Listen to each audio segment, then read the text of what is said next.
Good evening and a big welcome to the Blavatnik School of Government. I'm so glad you can join us this evening for a discussion of philanthropy. I'm Ngaire Woods, Dean of the Blavatnik School of Government, and speaking with us this evening are Paul Vallely, who has just published a book, Philanthropy, From Aristotle to Zuckerberg. Paul began life as a correspondent, well, didn't begin life, but professional life as a correspondent for the Times in Ethiopia in 1984-85 during the famine in Ethiopia. And it would seem, if I was to presume, that that really has shaped some of your thinking and writing, Paul. He's been a prolific writer since then, with books which range from Bad Samaritans, a critical look at aid, through to biographies and accounts of people from Bob Geldof to Pope Francis. And Paul will be talking, as I said, tonight about his latest book on philanthropy. Also offering a view on philanthropy, we have Kevin Watkins. Kevin Watkins, after a doctorate in Oxford, has done a series of jobs which have taken him around different agencies working on development, from Oxfam to directing the Human Development Report, to directing the UNESCO Education for All report, heading the Overseas Development Institute in London, and now as Chief Executive Officer of Save the Children, although I think tonight he's speaking in a strictly personal capacity. So a huge welcome and a special welcome to our two guests. And let's jump right in. For some people, philanthropy is an unadulterated good, and for others, it's portrayed as terribly bad. Why is that, Paul?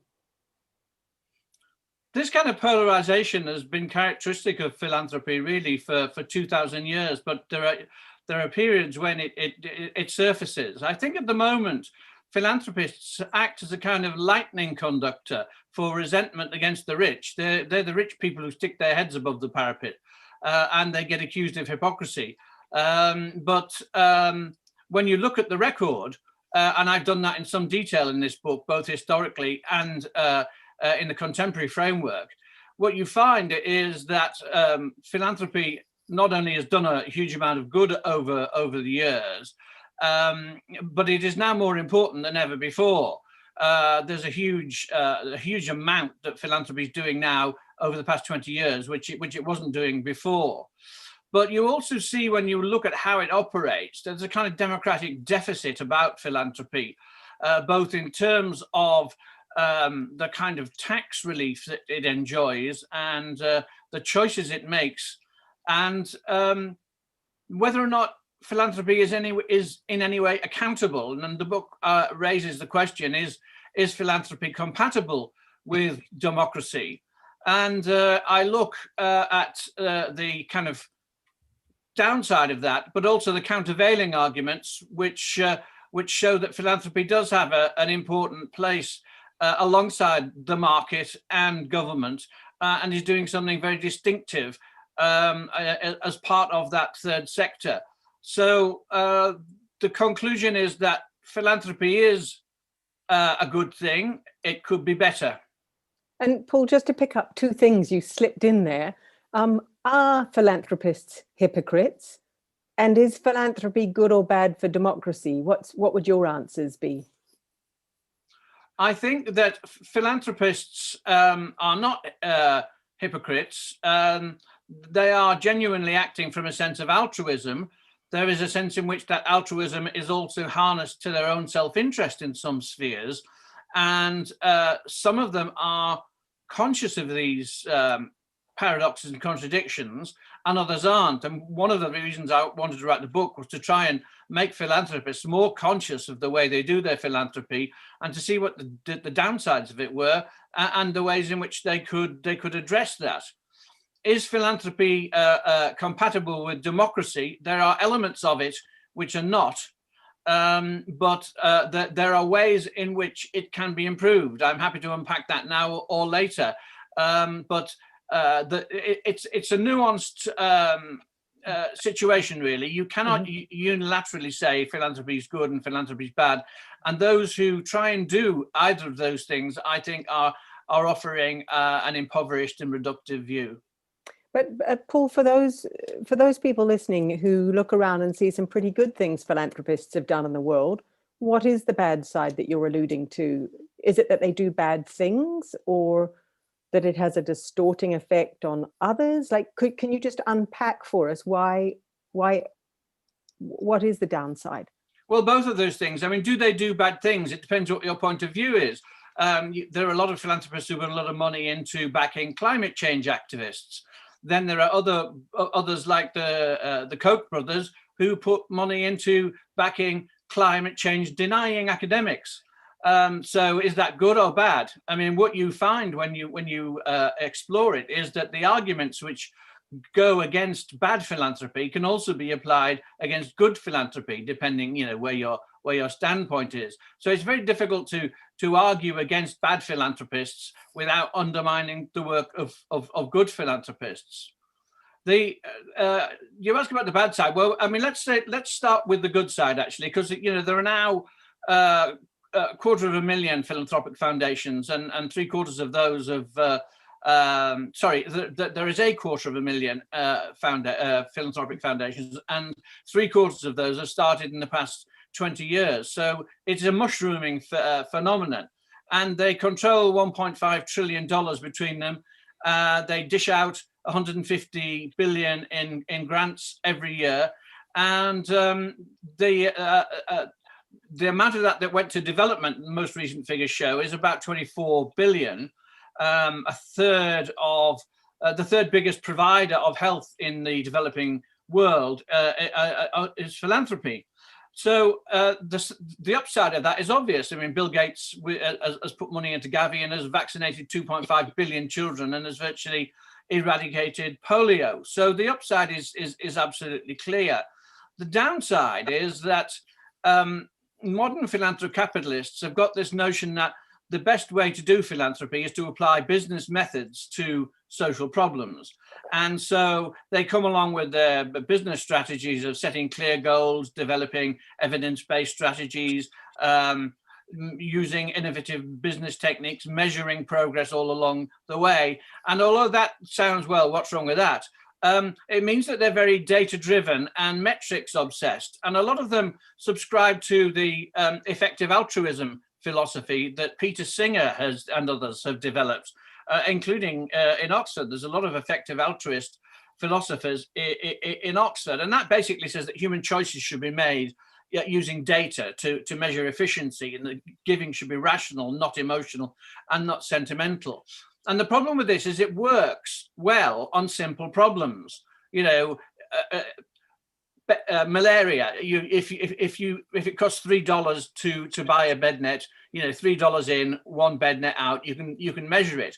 But where it's not so good is in measuring the work of third sector organizations like, say, Global Witness, who try to hold to account mining and logging multinationals, trying to expose the economic links between conflict, corruption, human rights abuses, environmental destruction, all that kind of thing. That it's much more difficult to measure. So a lot of this business orientated metrics, effective altruism falls down on these. You can't make a bold calculation about the worth of an organization by like Global Witness by looking at how many lives has it saved or how many rainforest acres has it protected.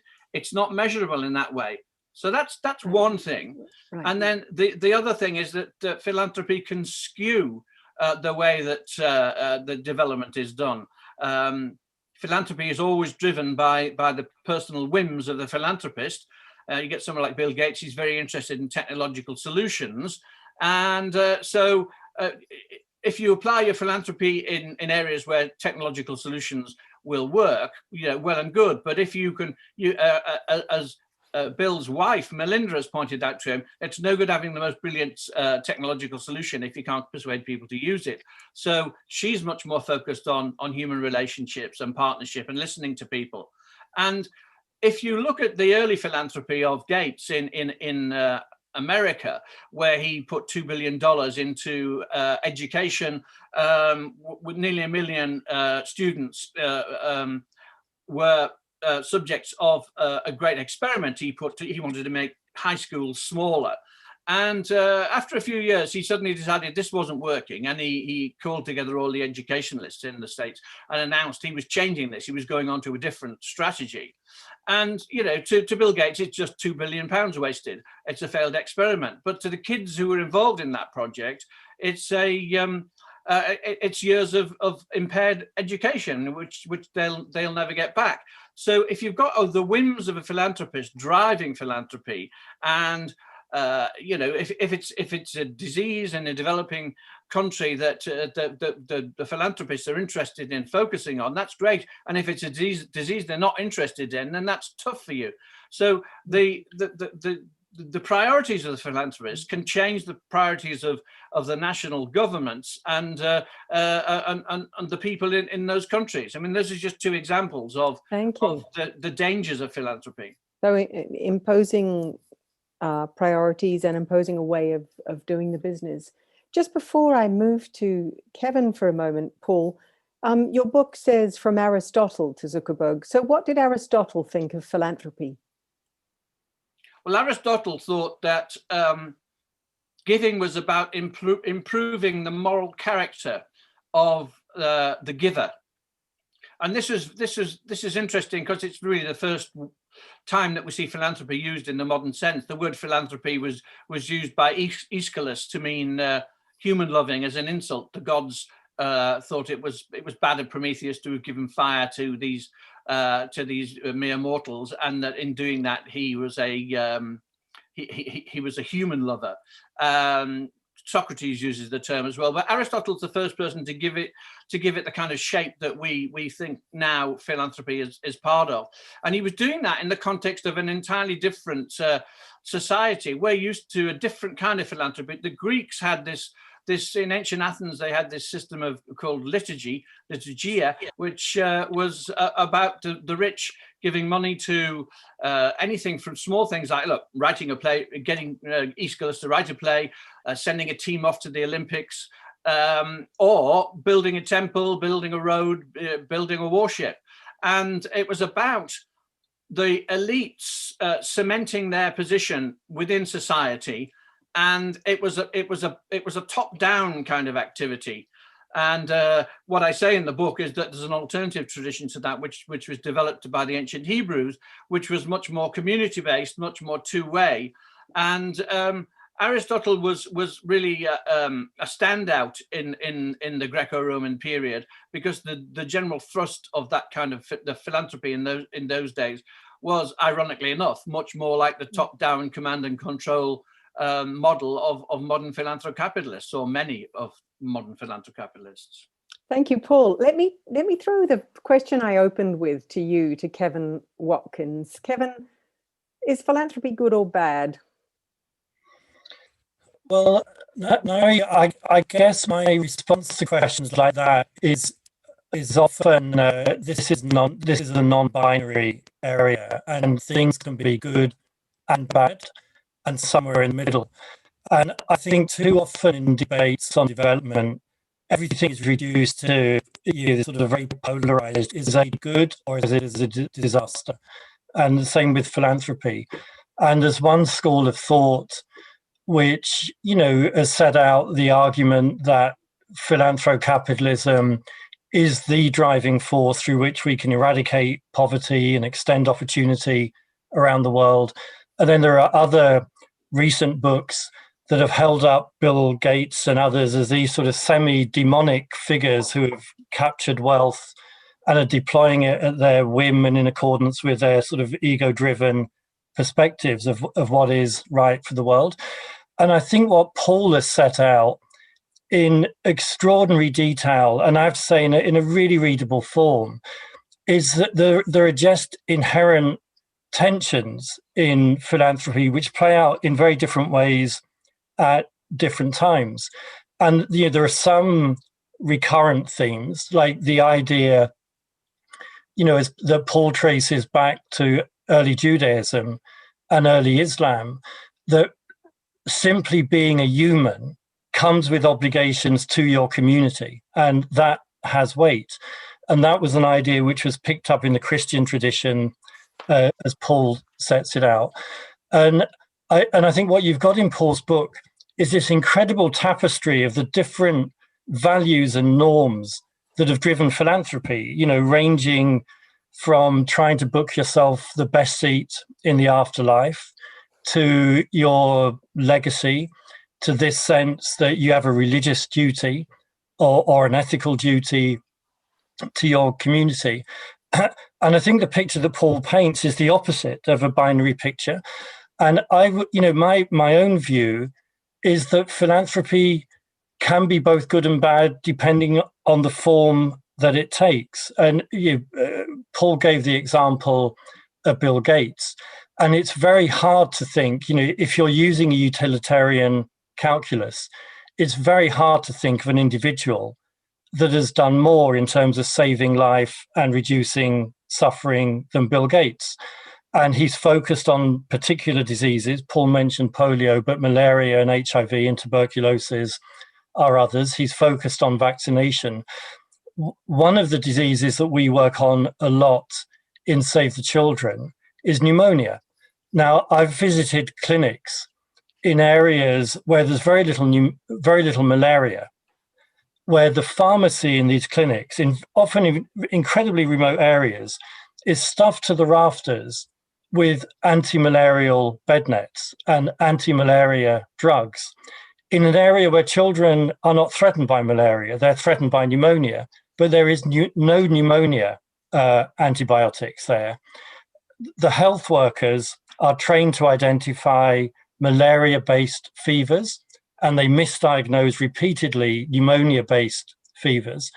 And I give this as an example because I think it illustrates how that much wealth and single-minded focus on one set of diseases can skew health systems away from other priorities that, if poor people themselves were defining what was needed, would look very different. There are other examples. In Save the Children, we have maybe, Ngaire, if I just give two really brief examples, that we have a partnership with GSK, which is one of our biggest corporate partnerships, which is almost entirely focused on training community health workers in very remote areas. And through this partnership, we've not only trained a lot of health workers to identify a range of diseases with very positive results in some very tough places, but GSK have helped us do what they do brilliantly, which is manage cold chains. And so they've enabled us to extend the reach of our health operations into areas that we would not otherwise have been able to reach. We had another partnership, which was previously our biggest partnership with Reckitt Benckiser, where Reckitt Benckiser took over a company that was one of the world's largest manufacturers of infant formula milk, a company that repeatedly violated the WH code on infant formula milk marketing, where we attempted to persuade them that that was a bad move and it was inconsistent with the shared goals of our partnership. But the takeover went ahead and we terminated the relationship. Now, I say that because I do think it's incumbent on organizations like ours that enter into partnerships with philanthropists to be really clear about where our bottom line is and what our values are and what we stand for. Because I think Paul is right, that there is a version of philanthropy which is very muscular. That you're an NGO, you're there to provide a platform for this brilliantly efficient approach that we've discovered, backed by this evidence that we've generated. And I think that's the type of philanthropy that doesn't work. The type of philanthropy that does work is co-creation philanthropy. And Kevin, one part of the argument is that outsiders have very few rights to determine the priorities or even the ways of working within, as it were, somebody else's country, somebody else's community. Now, obviously, you're CEO of a global NGO that is working in other countries. How do you draw that line? I mean, there's a question here from Samuel, who's one of the MPP students at the Blavatnik School this year, who writes, how do you make sure philanthropy is not used for political purposes such as lobbying and that it does not create dependency on target populations, both concerns for people who say, what right actually do foreigners have to go into somebody else's community, even with good intentions? How do you manage that? Well, I think it's a great question from Sam, and there is no easy answer. So the principle that we are working towards in Save the Children is localization.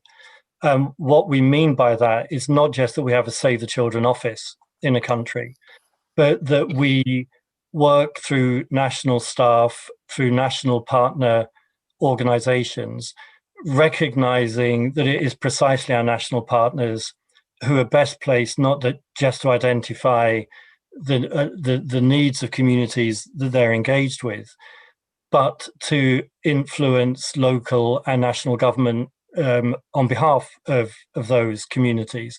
Now, that's a good principle, and actually most organizations in our sector are signed up for that principle. Trying to operationalize that principle is very difficult because the big donors, the World Bank, the UN agencies, the Foreign Commonwealth and Development Office, and the big bilateral donors actually like working through organizations like ours as intermediaries, because it enables them to defray the risk, fiduciary risk, reputational risk, and other risk. And they make it incredibly difficult for our partners to contract with them directly. And so I think one of the big tensions in our world is, how do we move towards structures in which it becomes possible to have less of Save the Children, if you like, and a lot more of our partners on the ground. The one question I would probably put back at Sam is that I don't think this is just a question of, as it were, foreigners versus nationals, although that is an incredibly important dynamic. It's also a question of elites versus the poor in many of the countries that we operate in. That, I can think of so many countries that I visit where you go to a health clinic in a middle-class area, or a school in a middle-class area of Nairobi, and you can see the benefits of public investment in a community that is predominantly middle-class upwards. You go into poor areas, you see health clinics with no drugs, no basic diagnostic equipment, often without health workers. And that's because of the way budgets are systematically skewed against the poor in favor of the wealthy. And I would say there is a universal rights obligation. We hold ourselves up as a rights-based organization, that I think advocating for equitable budgeting is a duty and a responsibility of an organization like ours. Not necessarily that we do it ourselves, but that we work with others and that we support others to that objective. I think that obviously there is a post-colonial element to this, and there is a power imbalance in that. But I think what underscores what Kevin has said is, if you look, I've got a chapter in the book about the welfare state, the emergence of the welfare state, and the relationship between the state and charities. And one of the things that you see from Margaret Thatcher onwards, and it's just not a party political point, because every single party has done it, because they've all been keen on centralizing, despite the rhetoric about devolution. The way that they have used charities, including overseas charities like Save the Children, is as kind of as fingers on the hand of the government, rather than a genuine partnership model. And so there are examples in the book of charities which have been told they've got to merge with one another by the government, or they won't get the budget for this, that, and the other, or they've got to change their approach in the following way. Or charities which have traditionally been quite fierce lobbyists for their clients, find that their hands are tied, and they've got a contract with the government for 85% of their revenue, and it says you're not allowed to criticize the government. So I think this is largely about a power relationship, and those conflicts of interest are, I think, about power as much as they are about nationality or even the post-colonial development of the developing world. Mm. Paul, a second concern that you raise in the book and that Martha asks, and those of you who are in Zoom, please do feel free to put your questions in the Q&A box. So Martha asks, this again comes to democracy, what is the effect on national democracy and international development policy when individuals such as Jeff Bezos refuse to make appropriate taxes and then are able to make personal choices on the distribution of that wealth? Well, this is part of the democratic deficit that I mentioned earlier on, but just to unpack it, the whole notion of philanthropy is encouraged and nurtured by systems of tax relief, which means that a philanthropist is paying 45% tax if they pay make £100 million donation. They're in reality only making a £65 million donation, because the 45 they're getting in tax relief is coming from the taxpayers. So the big democratic question here is, if a philanthropist decides he wants to put his money into an opera house, say, and most of the population is not very keen on opera, but would rather it went into community sports or whatever, their hands are tied. They have no say in that. So there are whole systems of proposals for reforming tax relief so that it reflects the democratically elected government priorities more. And that is problematic. We can go into that in some detail later on if you want. But Paul, does that not tell us that actually the problem there is the narrative about tax? That we don't make paying tax attractive enough, nor do we say enough about what tax actually does fund and does make possible, so that the philanthropist that wants to do good doesn't feel they are doing good when they pay tax, but they do feel good when they put money into a school. Well, I think, again, as Kevin said, it's not binary. You need both. You do need increased taxes. The survey in the OECD countries last year showed that the overwhelming number of people think taxes on the super rich should increase. People like Bill Gates, Warren Buffett, they think that taxes on themselves should increase. In the presidential election recently, all the early Democratic candidates for the nomination were proposing taxes on income and taxes on assets, and there is an appetite for that. But I don't agree with the notion that forget about philanthropy and it's all taxes, taxes, taxes. It's both, because philanthropy does things that governments can't do. And if we want to look at the current pandemic, philanthropy's had a very good pandemic, and philanthropists have shown themselves to be far more agile than most governments in handling this. If you look at Bill Gates, he's been warning of this pandemic since 2014, when after he finished supporting the Ebola outbreak, he was seized by the notion of what would happen if you found a disease as deadly as Ebola, but as easily caught as flu. And lo and behold, here we are with it. He's been warning on that every year. He's funded a whole range of different organizations to develop vaccines for the developing world at cheaper prices. And I mean, you could set out a 2,000-word article of all of this. Now, governments haven't done that. Big pharma hasn't done it, because who's interested in developing any kind of medicine for a disease which is primarily suffered by poor people who haven't got the money to pay for it? As Gates says, there's far more money goes into baldness cures than there is into malaria. So what you've got with philanthropy, because it stands as this third pillar or part of the third pillar of civil society, it does things which governments and which big business can't do. And so Paul, to scrap that in the name of putting everything in the hands of the state, it impoverishes the overall picture, and also puts, as Rowan Williams says in the interview in my book, it puts a dangerous amount of decision making in the hands of the state. And if you look at the past 100 years of decisions by the state, they've not been terribly attractive. Mm-hmm.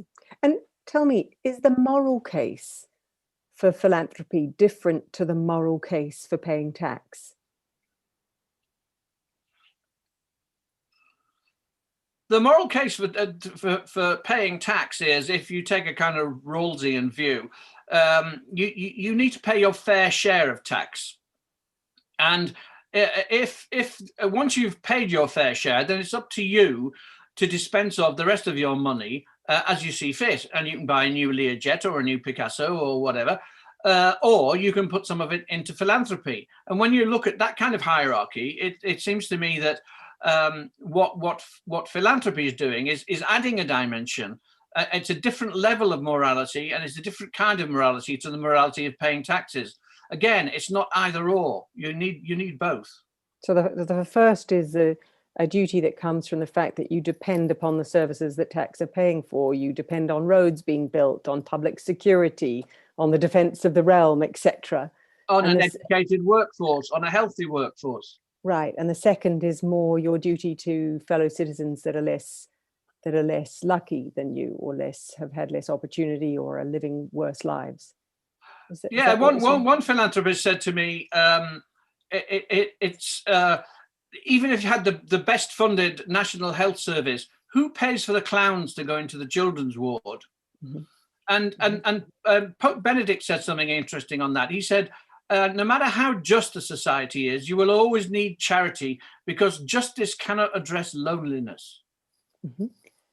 Thank you, Paul. Kevin, Paul was talking about philanthropists having a good COVID because they were able to respond quicker and more effectively than governments. And Tanya, one of our audience, asks, what is your take on the following statement? Philanthropy allows for private actors to engage risky investments in public value creation, which when successful can be duplicated by governments. In other words, it's this idea that philanthropists, by taking more risks, by doing things more quickly, can teach us things about how to deliver public goods more effectively. Is that your experience across the organizations that you've led? Well, there's certainly an element of truth in it. And I think Paul gave some very compelling examples. And it's certainly the case that if you look at it from an international justice perspective, governments, northern governments in particular, have not had a great pandemic. You know, that if you look at the Act A facility, which is the facility aimed at getting medicines and vaccines and protective equipment to emerging markets in the poorest countries, it's chronically underfunded. I think the price tag was 35 billion. There's still a 28 billion funding gap. And philanthropists were among the first movers there. It is worth saying, I think, that many of the key philanthropic actors in this were not Western philanthropists. Strive Masiyiwa in Africa and others have been very active on that. Now, if the question I wanted to come back to, if I may, was to build on something that you asked Paul, which is that what Paul's book sets out, and it's, I think, manifests most strongly in the Andrew Carnegie example that he uses, that, you know, here you've got somebody who accumulates this vast wealth through some pretty appalling practices: price gouging, monopoly, union busting, driving communities into the ground, and then gives a little bit back and says that I shouldn't be taxed because I'm giving this back. And so it's a recurrent theme in philanthropy. The thing that I wonder, and it was the question I was left with actually at the end of reading Paul's book, is whether there is something different about this age, whether the concentration of wealth is so vast. And, you know, if you think of a figure like the Z in Paul's book, Zuckerberg, he is Carnegie and Rothschild and William Hearst, the media magnate, rolled into one. And I think if you look at this divergence between wealth accumulation on the one side and tax provision on the other, you have to ask yourself, have we reached a point where it becomes impossible for states to discharge their their justice obligations, as Paul framed them. Forget charity. But, the figures on Amazon, I happened just to have checked them before I came onto this call, which was they paid something like 70 million in tax in the UK last year on a turnover of 11 billion. And if that's the way the world is moving, with these actors who have such a vast concentration of wealth, who then set themselves up in the sort of Peter Singer mold as utilitarians who can work out what is the best thing to do. We shouldn't pay tax. We should determine through some bunch of algorithms or some regression exercise what is best for the poor in America, in Kenya, in Ethiopia. I think that's a very, very dangerous point. And I do wonder whether there is something about this distinctive phase of capitalism that marks it out as being different than the earlier phases that Paul deals with in the book. I think there are very interesting parallels with Carnegie. I mean, Carnegie was the richest man in the world in 1901. And he was making his money in a time when there was no income tax. There was no serious regulation on anything. He developed a template for philanthropy, which lasted for more than 100 years. He switched giving away from the poor to cultural infrastructure. I mean, he's most famous for building 3,000 libraries around the world, art galleries, museums, concert halls. He set up the Philanthropic Foundation. He applied some of his business methods to his philanthropy. That was a new model. And in between, you've got an interesting period where that was rebalanced more. Taxes were introduced. There was more regulation. And you found that an inequality fell. And that was the case until about the 1980s, when the Big Bang deregulation happened.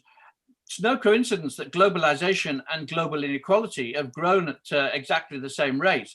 And what you've got with the tech titans of California is the same. They're creating the same kind of situation. Nominally, there is income tax, but they're managing to get themselves into an untaxed situation. And one of the criticisms I have of philanthropy is that modern philanthropy, philanthrocapitalism, as I particularly characterize it, has not really tackled any of the problems of inequality. It's all dealing either with the symptoms of inequality or in some way cementing the hegemony of the philanthropist as the wise man. Carnegie believed in the philosophy of Herbert Spencer, social Darwinism, the idea that you could apply Darwin's theories to human society.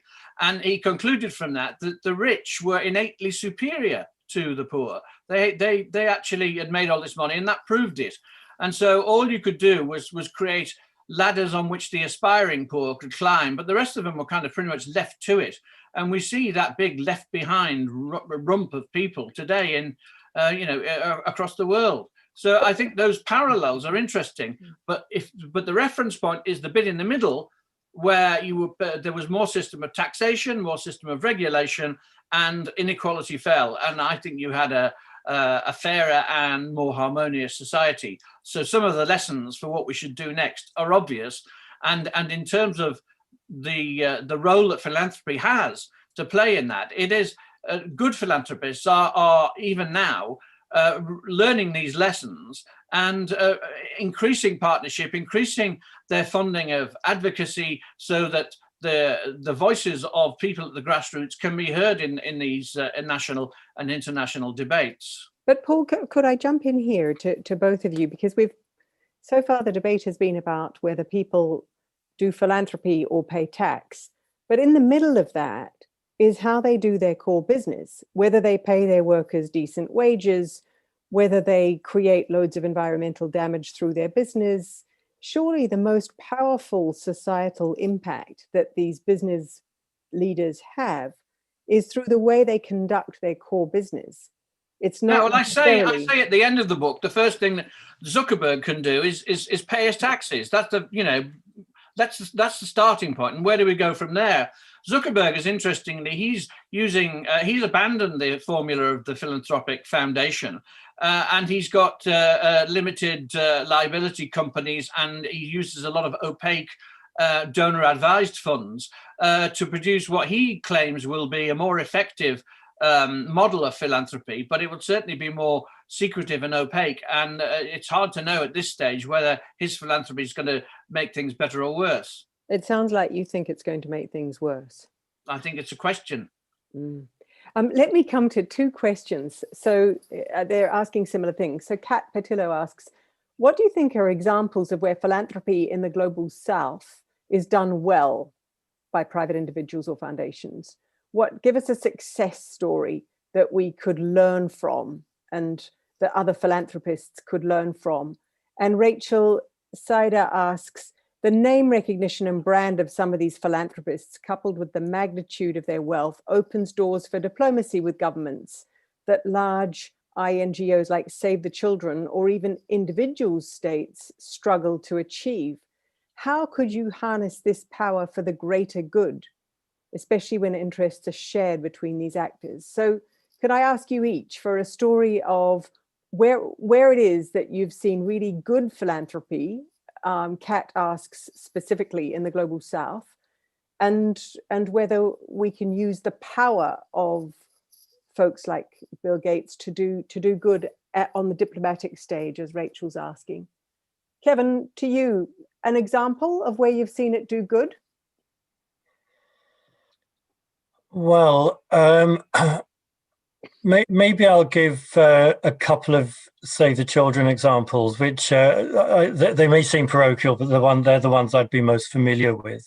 So one of them would be actually one of our newest philanthropic partners is a young Nigerian DJ called DJ Cuppy, and who is very strongly committed to addressing problems of malnutrition and pneumonia, actually, in Nigeria. And we've partnered with her in one state in Nigeria, in northwest Nigeria, Jigawa state, and in the northeast in Borno state, which is a conflict-affected area, to essentially extend our nutritional screening programs and to try to find innovative ways of getting medical oxygen to children in acute need in both of those states. And medical oxygen is actually the critical treatment for pneumonia related childhood illnesses, but also for many other illnesses like malaria and sepsis and so on. And I think the fact that that is very much a homegrown, home-driven initiative has carried quite a lot of weight. And maybe at the other end of the spectrum, with a more established partner, I think the example I would give is Community Jameel, which is a global actor. It supports Imperial College, where it's helped advance some of the big breakthroughs in antibacterial vaccination. It supports the JPAL Poverty Action Lab, which has brought fantastic quality evidence to bear on poverty. And we've worked with them in Somalia, trying to identify risk management mechanisms in drought-prone areas. And their willingness to innovate, to recognize that there's a potential for failure, I think is what has marked them out from many of the other, say, more institutional partners that we would deal with. So for me, those two would stand out as good examples. Thank you. Thank you, Kevin. Paul, there's a question here that's specifically aimed at you. So let me pull it out. It's from Alexander, who asks, you've said that business frameworks shouldn't necessarily be applied to social change initiatives. What are the limitations of doing that? And what implications does it have for consultants in the social impact space? So in other words, could you give us a little bit more advice on where and how you should use business frameworks and where you shouldn't use business frameworks when you're trying to bring about social or developmental change? Well, before I do that, let me address the previous question, which was about a good example. One of the examples that I use that is from the South. I mean, there are lots of examples from the North, and they're about listening and partnership, basically. But one of the examples from the South is, what I'm trying to do in the book is not abolish strategic philanthropy with its great plus points. I'm trying to balance it with this reciprocal philanthropy, as I characterize it, to make the strategic philanthropists listen more, treat the people they give the money to with greater respect, and build a sense of partnership. And an example which does that, and which appeals to both the strategic and the reciprocal philanthropists, is and even the effective altruists who have a couple of these charities on their website when they're recommending what kind of charities are good to give to. It's a cash transfer program in Kibera and various other places, where you see a recognition that it is the poor themselves who know best how to spend money. I mean, David Hume up at the Global Development Institute in Manchester wrote a book called Just Give Money to the Poor, which is a bit counterintuitive because, the Carnegie model is give money to the poor, they spend it on drink and waste it and so forth. And all the evidence that David Hume has drawn from Asia, Latin America and Africa is that it's well spent if you give it to the poor. So this kind of cash transfer program, I think, is something. What I was trying to do in highlighting that was find a win-win situation which would appeal to both the strategic and the reciprocal philanthropists. And the other point I wanted to make was that on the question of what is it that we can expect from these big philanthropists is, if you look at Gates again, one of his good points is the leverage that he's been able to. I mean, he's got a voice. On Sunday he announced spoke out and said that the British government shouldn't be cutting the aid budget from 0.7%, and it's on the news. So you can't gainsay the voice that these people have. Of course, do they use their voice for the good? I mean, certainly in that case, I think there's no doubt that he was doing. But he has revised the whole model of how the pharmaceutical industry has worked. He's been interested in vaccines because he's a techno geek. He's been interested in vaccines, since the 1990s, and he's put a lot of money into finding a new business model to try and make the pharmaceutical industry and international governments pull in the same direction. So he's set up structures involving subsidies, advanced market commitments, volume guarantees. If they will buy, if the company makes these, the governments will guarantee to buy it. So there's a kind of interlocutor role that the philanthropist can play in that. Now, just remind me what the third question was. So there you're actually highlighting for everybody that there are ideas that private sector business people can bring to philanthropy, which improve the way philanthropy is done, which permit innovation and such like. Well, I would argue that in that case, it was the other way around, that it was the philanthropist who was bringing the government and the business sector together to find a mechanism by which they could interact with one another in a way which would further the interests of both. Mm-hmm. Well, Nandita asks, you rightly point out that philanthropy priorities can be subject to the whims of a philanthropist. A recent example is the Gates Foundation diverting most of its funding to COVID, the so-called COVIDization of research, at the cost of other public health work. Could you comment on this? Well, there's no doubt that that's true, and Gates himself has admitted it and said, "Well, we're stopping everything else and switching to COVID." I think one of the functions of the philanthropist has been to a slightly prophetic function. In his case, he's been warning about this COVID pandemic since 2014, and he sees it not just as a terrible threat in itself, but also he sees this as with the kind of toll that humankind is taking on the planet, that we're more and more likely to incur these kind of problems, and sometimes like SARS or MERS, they can be deadly, but they can be contained. And then with COVID, you get this terrible perfect storm of something which is highly infectious and highly dangerous. And so he's put the money into that per se, but also as a model for what he sees as a future problem.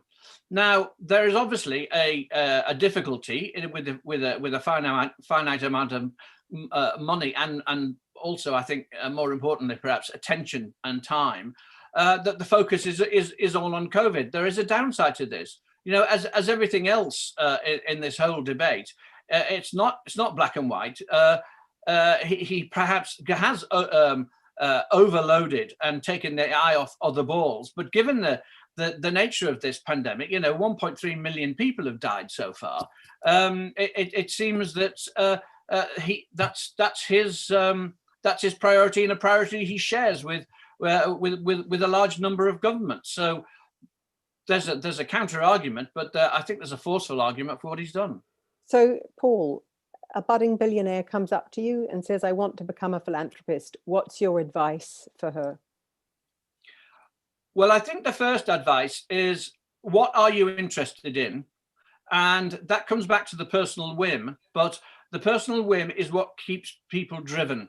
And if your mother's had cancer, or your cousin has gone blind, or whatever, you choose to put your time, attention, and money into that area. And that is important because it keeps you focused, it keeps you committed, it keeps you giving. So I would say to this new philanthropist, what are you actually interested in? What are you driven by? Then when you've done that, you need to look around. Don't reinvent the wheel. Look around for people who are working in that area, or even scout out some philanthropy professionals who will do that survey for you, and then draw up a list of people who you think sound like they're doing the kinds of things that you're interested in funding, and then go to them and ask them, and make them ask their grassroots clients what it is that is required, and listen and enter into a partnership with people, and treat them with proper respect. That's my overall advice. Thank you. And Kevin, sitting on the side of a charity trying to do good, what is your checklist for deciding whether a philanthropist that is approaching you is someone that you should engage with? Well, what I would say, Ngaire, is that you get good outcomes in development when a few things come together. And that is ideally a government that's creating an enabling environment, a philanthropist or a donor that might be in a position to cover resource gaps in relation to specific problems, whether it's education or nutrition. And the third ingredient, which is, I would say, the single most critical one, is a willingness to engage with communities and to understand power dynamics, the power dynamics that mean some children get forced into labor markets, others get an opportunity to go to school. That means some children get vaccinated, others get left unvaccinated. And it's actually very rare for that triangle to be brought together in an effective way. The worst philanthropists are the ones who have the new great idea, the new app that is going to end global illiteracy, like the new algorithm that is going to consign malnutrition to history, the company that's got a great new corporate social responsibility idea that it wants to go and project outwards. I was at a seminar last year in Silicon Valley. Well, I'm not going to mention the company, but we all got sat down and we had these great visual specs put on us, where alternative reality thing, and we were taken on a trip around a war zone. And at the end of it, we got asked, do you think Save the Children could use an instrument like this to strengthen its communications. And there's too much of this. I've got a great idea. I've got a great app. I've got a great algorithm. Can you provide me with the platform? And actually, the effective altruism that Paul outlines in his book is full of this stuff. Like, there's just too much of it. And it needs to be more grounded. And actually, Ngaire, that does bring us back to the first question, which is localization. That I think unless philanthropists have a real window on the world that they're seeking to influence and inform and change in a positive way, you run a very high risk of producing a range of potentially very damaging unintended outcomes. Thank you, Kevin. Can I finish tonight by throwing Paul the last question from our audience, from Carl Mannion, and it builds a little bit on what Kevin was saying.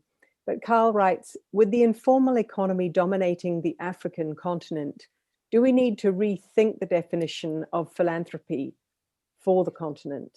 You started in Ethiopia, Paul, and you've spent years thinking about philanthropy across the continent of Africa.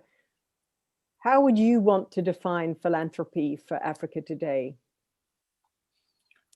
I would, this probably sounds an odd answer, but I would go back to medieval Europe, where there was huge economic inequalities, but there was nonetheless, through the kind of the religious framework which held Christendom together, there was a sense of mutual need. The rich, the poor needed the rich to provide material goods to those who were destitute, but the rich needed the poor to pray for them because God heard the prayers of the poor more.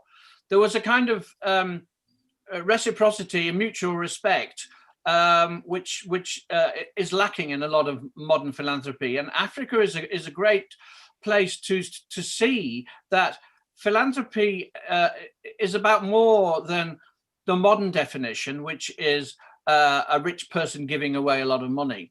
It can involve a whole kind of series of networks where, to refrain to what Kevin was saying, philanthropists need to understand philanthropy is not about you. It's about you and the people and about the societal framework within which you exist in a relationship. And some sense of that two-way and the great African notion of Ubuntu, I am because you are, that we're all bound together in some kind of spiritual solidarity. And that is something which Africa, you see more at work in Africa than you do in the West now. So as ever, if the West only opened its eyes, it would see it had things to learn. Thank you, Paul Vallely, author of Philanthropy from Aristotle to Zuckerberg via several parts of Africa, and Kevin Watkins at Save the Children for a wonderful discussion tonight. I think I'd like to leave your final comment to say it all about philanthropy and the networks that keep human beings human and enriched because of their reliance on others. Thank you both so much. And thanks to all the audience and the terrific questions that you put to us tonight. I hope we'll see you at the next Blavatnik School of Government event. Thank you all. Thanks to our speakers.